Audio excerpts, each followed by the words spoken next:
we'll guide you through how to create a contact form on Wix. If you find this helpful, consider subscribing and liking the video. First, go to your Wix website editor on your computer.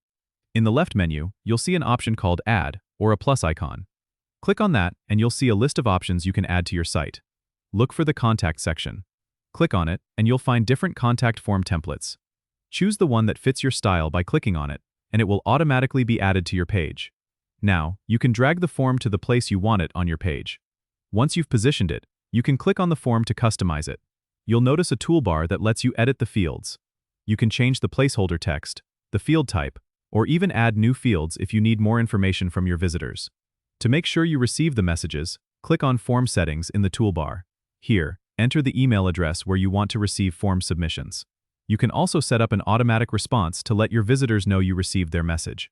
Don't forget to click Save or Publish in the top right corner to make sure all your changes are live on your website. And that's it.